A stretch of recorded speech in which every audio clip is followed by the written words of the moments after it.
Células humanas. El funcionamiento sistémico de los organelos de las células humanas, como toda célula animal, las células humanas tienen muchas partes con funciones dedicadas o especiales.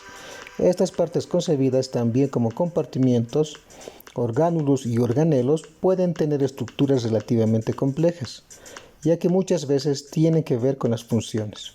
Los principales órganos de una célula humana, así como de los que de cualquier otra célula animal, son los siguientes. Membrana plasmática. Es una estructura muy dinámica, está compuesta esencialmente por una doble capa de lípidos, cuyas colas o polares están enfrentadas en el centro de la misma y que encierra todo el contenido celular y lo separa del medio exterior. La membrana celular o membrana plasmática constituye una barrera de permeabilidad selectiva que controla el paso de los diferentes tipos de sustancias de un lado hacia el otro, y es de suma importancia para el mantenimiento de la homeostasis.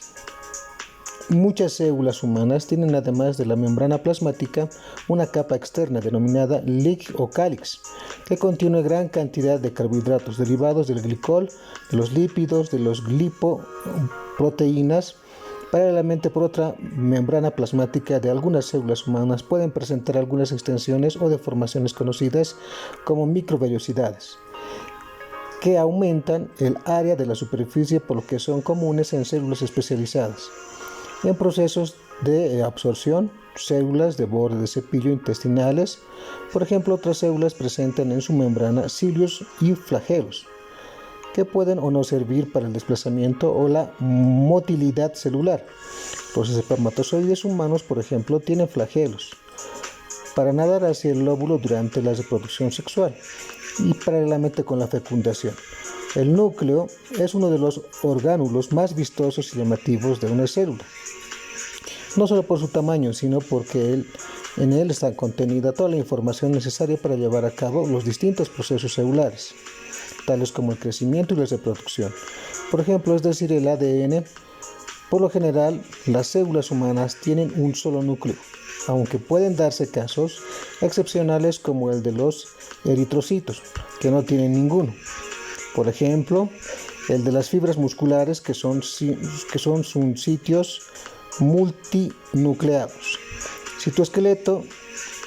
Las células humanas y todas las células eucariotas poseen una especie de andamiaje interno que no solo provee soporte estructural, sino que funciona el movimiento y el desplazamiento celular en la comunicación intracelular y el transporte de proteínas o sustancias.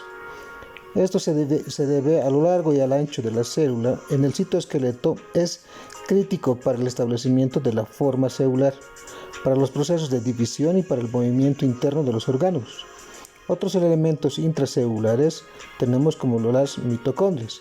Estos son orgánulos complejos rodeados por una doble membrana, encargados de convertir la conversión energética para la síntesis de ATPs, que a la vez es la moneda energética celular, que tienen un genoma propio, es decir, en su interior hay ADN, por lo que pueden generar copias de sí mismos.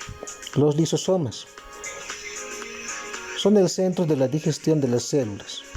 También son orgánulos encerrados por una membrana lípida simple y sin genoma propio, pero llenos de enzimas. Son capaces también de romper los enlaces químicos contenidos en los átomos de las moléculas de desechos celulares. También están rodeados por una sola membrana. Los peroxisomas son orgánulos relativamente pequeños que se encargan principalmente de la oxidación de muchos compuestos, potencialmente peligrosos para la célula gracias a una batería de enzimas en su interior, entre las que se destaca la cátalas. A este orgánulo, muchas veces concebido como una prolongación, está envuelta paralelamente por el nuclear. Como en el procesamiento de las proteínas y las otras moléculas sintetizadas intermolecularmente, una de sus células consiste además de el transporte para la distribución de estas. El complejo aparato de Golgi es un medio extracelular. Es un sistema membranoso en el cual se pueden empaquetar las moléculas procesadas en el retículo endoplasmático y se puede digerir esas moléculas encapsuladas. en vesículas membranosas hacia distintas localidades celulares. Los ribosomas son orgánulos propiamente dichos, pero son los complejos moleculares mixtos, ácido ribonucleico o el ARN y proteínas que se encargan de la traducción de las proteínas celulares. Esto es del paso de la información. Está contenida en los ARNs mensajeros a consecuencia de las definidas centrosoma y centriolos. Son una pequeña parte de la estructura cilíndrica o tubulares presentes en todas las células animales y cuya función tiene que ver con la organización de los microtubos.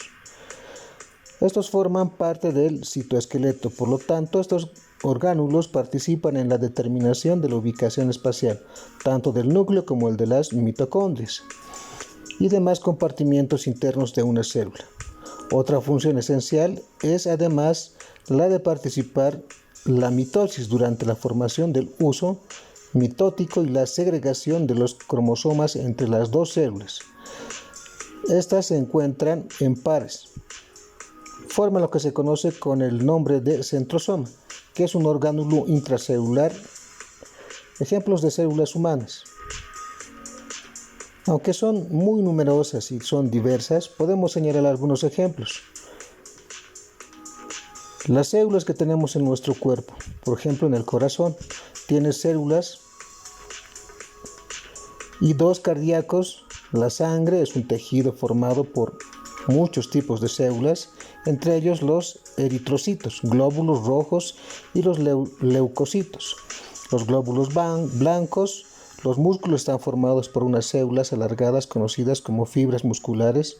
Las neuronas o las células nerviosas son las células del sistema nervioso que comunican al cerebro con el resto del cuerpo. Paralelamente tienen una gran capacidad para conducir impulsos eléctricos. Las células adiposas o los adipocitos son las células que conforman nuestros tejidos grasos. Los hepatocitos son las células del hígado. Los posteocitos, las células óseas, forman los huesos. Los óvulos y los espermatozoides son las células sexuales o los gametos que producen respectivamente los hombres. ¿Y qué funciona en la reproducción sexual? Las células epiteliales son las células que están en las superficies del cuerpo, como la piel, los vasos sanguíneos y otros